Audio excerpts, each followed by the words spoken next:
Shalom. First and foremost, I'd like to give all praises and glory and honor to Yahweh, Ba'ashem, Yahweh Shai, Ba'ashem, Wakakadash, Shalom, and double honors to the elders out there preaching the word truthfully and sincerely through the spirit, power, grace, and mercy of Yahweh, Yahweh Shai, in the name of Yahweh, Ba'ashem, Yahweh Shai, Ba'ashem, Wakakadash. And shalom to the Akim, scattered through the four corners of the globe, preaching the word truthfully and sincerely. In the name of Yahweh, Ba'ashem, Yahweh Shai, Ba'ashem, Akakadash. And I say shalom to you Akim out there. And this is a recent news article as of yesterday, January 15, 2023. And this is alternative world news from RT.com.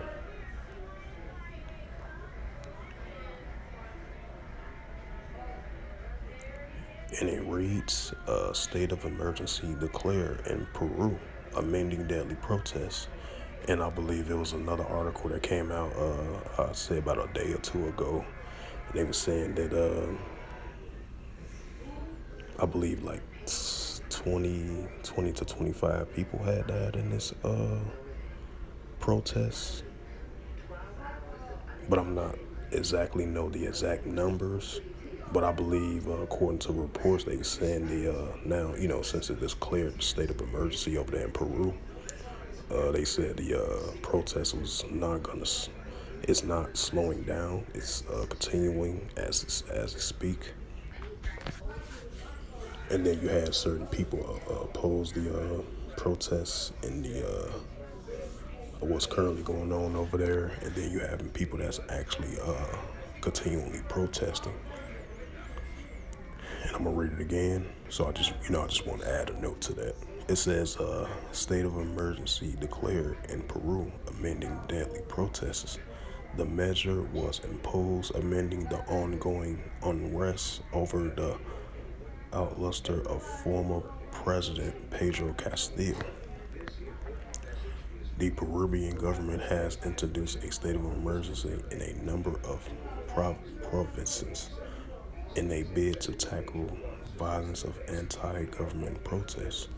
The South American country has been crippled by unrest since early December 2022, when President Pedro Castillo was removed from office and arrested over accusations of corruption. The former president's supporters, who claimed to outlast was a coup,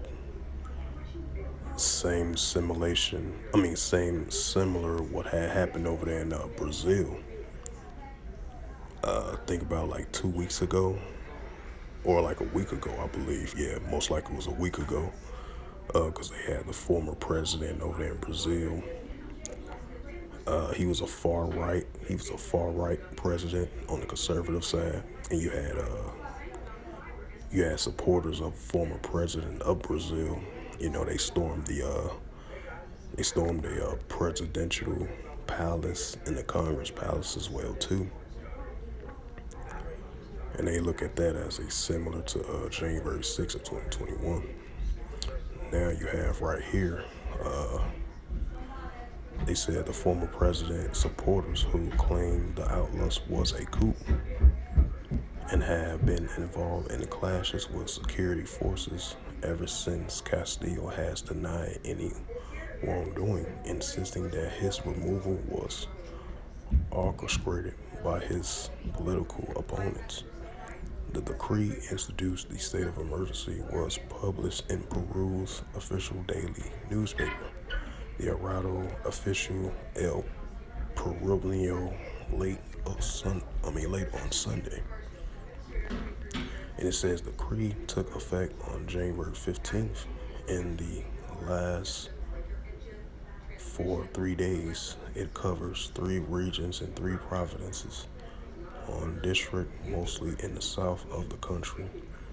The capital city of Lima and surrounding areas are among the 5 major highways were also included in the measure. And it says where the state of emergency is in effect, Peru's national police has been charged with maintaining order with the support of the military. It says, under the decree, local residents are prohibited from gathering in groups, while security forces can detain them if they deem it necessary, can also enter and search homes. Moreover, a curfew has been imposed from 8 p.m. to 4 a.m. for 10 days in the southern department of Puno. The restrictions were imposed after violent clashes left 18 people dead in the region. Also, that was the actual total number. Salaki about them. It says certain exceptions are engaged, if I pronounce that right, for the purchase of food or seek medical care, while workers in a number of critical professions also allowed to move about freely. On Friday, President Diana Balaharati apologized to the nation for the violence that have so far claimed 47 lives. It was different part of the region, because it was 18 dead in that region, and it led up to a total of 47 lives. Okay. It says she insists, however, that she will not resign and claim foreign provocateurs and infiltrators may be played a role in the deadly unrest.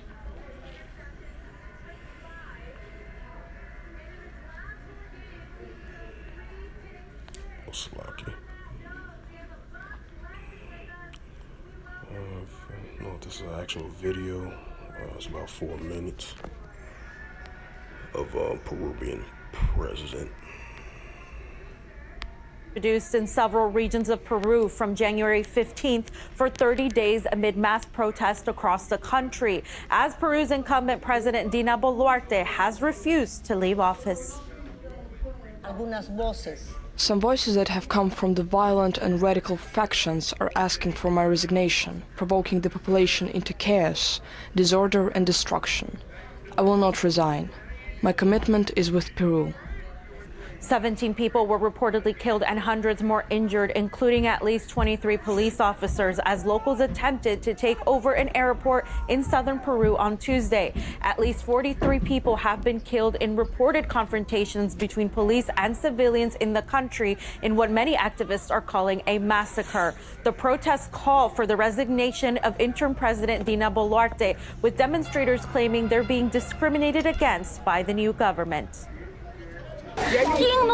Who is going to defend us?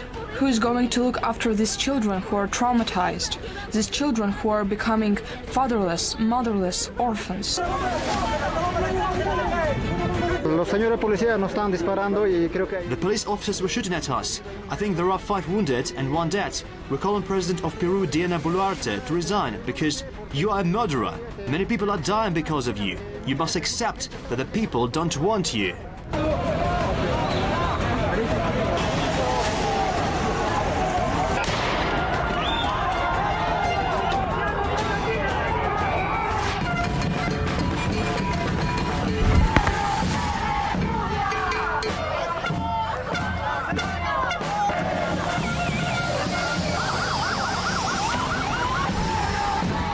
Thousands and thousands of people have now reached Kennedy Park in Miraflores, which is one of the most privileged districts in Lima.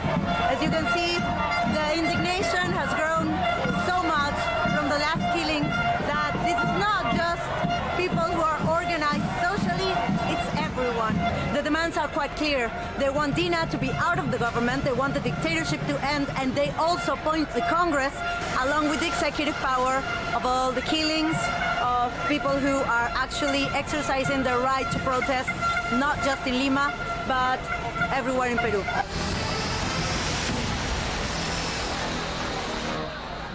The U.S. has pledged to support President Boluarte despite escalating anti-government protests demanding her resignation since December last year.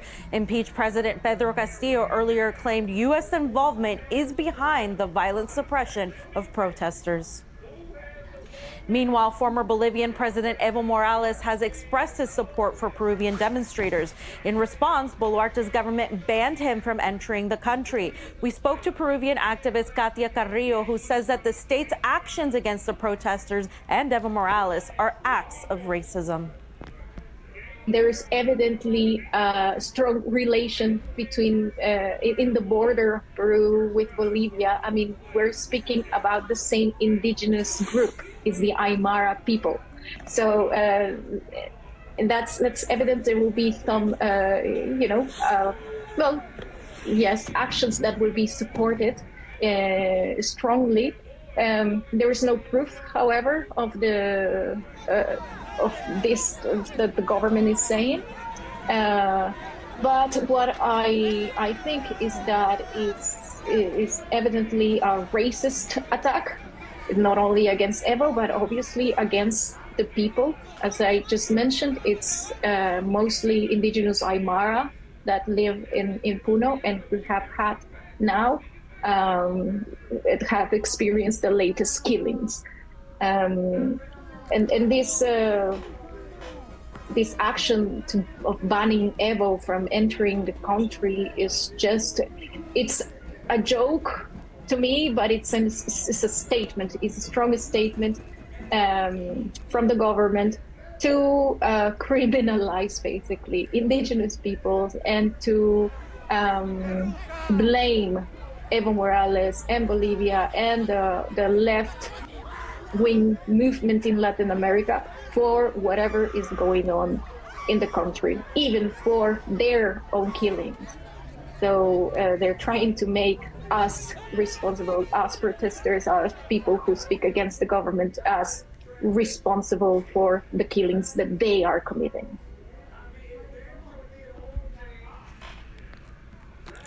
So as you see in that little 4-minute clip right there, you see what the protest is currently going on over there in Peru as of January 10th through the 14th and 16th as well too.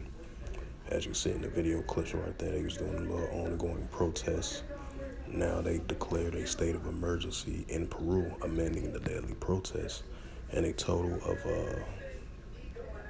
because it was in different regions. It was one had 14 lives was taken, then 17, and then it brought up to a total of 47 of the total of the president of Peru had announced, during this current clashes that's going on in that region in Peru, in Latin America and South America. And I'm gonna bring out a scripture. Second Ezra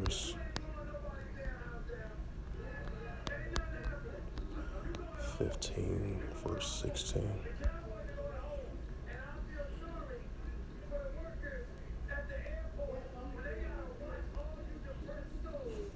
Because this sedition among man's spirit definitely increasing, just like what happened over there in Colombia. I believe the vice president of Colombia, because I did a sit-down lesson on it, and they had like some type of explosive devices was near to her home.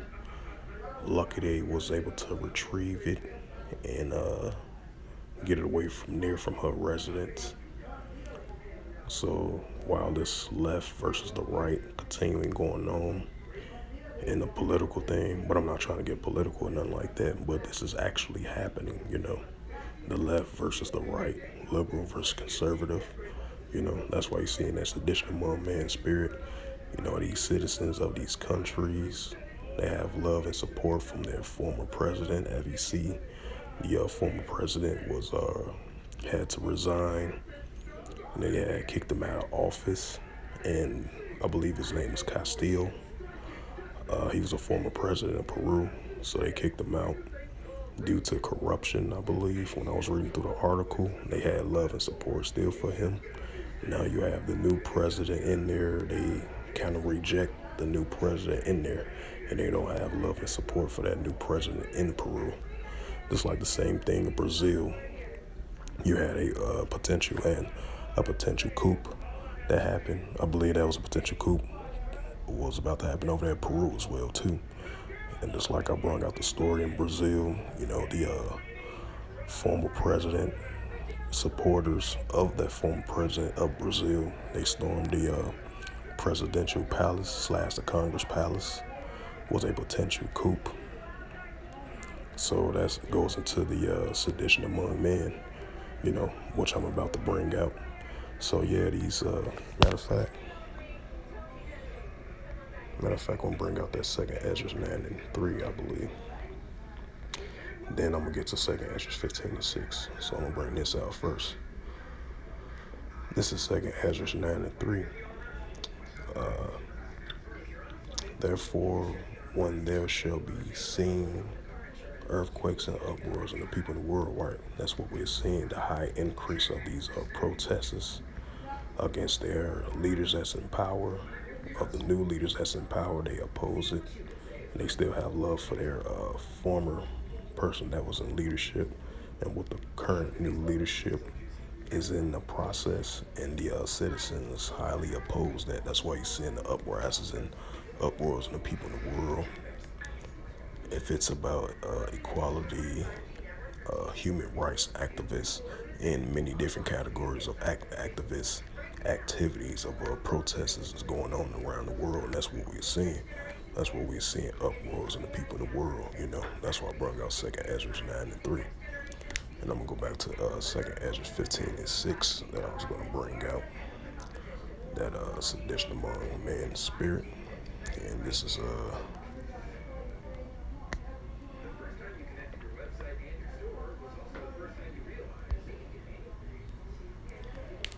This is 2nd Ezra 15 and verse 16. For there shall be sedition among men, invading one another. They shall not regard their kings nor their princes, and the cord of their actions shall stand in their power, right? And that's what we're seeing with this uprisings and uproars in the people in the world, with these protesters going against their officials that's in power, and they oppose the newcomers that's in power, and that goes into the left versus the right, and that's what we're seeing on planet Earth, the left versus the right, and these uproars and uprisings in the people in the world with these protests increasing, So with that, hopefully this lesson was edifying of the news article that I just read, and brought out the 4-minute video and pertains to this news article was as of January 15, 2023 from RT.com, World News, alternative world news around the world. And it reads, state of emergency declares in Peru, amending the daily protests. So yeah, that's uproars in the people of the world, sedition among men. They shall not regard their kings nor their princes. And that's what we're seeing. And it's going to increase more and more around the world as we see it, So with that, once again, hopefully this lesson was edifying through the spirit, power, grace, and mercy of Yahweh Yahushua. And first and foremost, I'd like to give all praises and glory and honor to Yahweh, Ba'ashem, Yahushua, Ba'ashem, Wakar Double honors to the elders preaching his word truthfully and sincerely in the name of Yahweh, Ba'ashem, Yahushua, Ba'ashem, Wakar and shalom to the Akim, scattered to the four corners of the globe, preaching the word truthfully and sincerely in the name of Yahweh, Ba'ashem, Yahushua, Ba'ashem, Wakar and until next time, I will say shalom.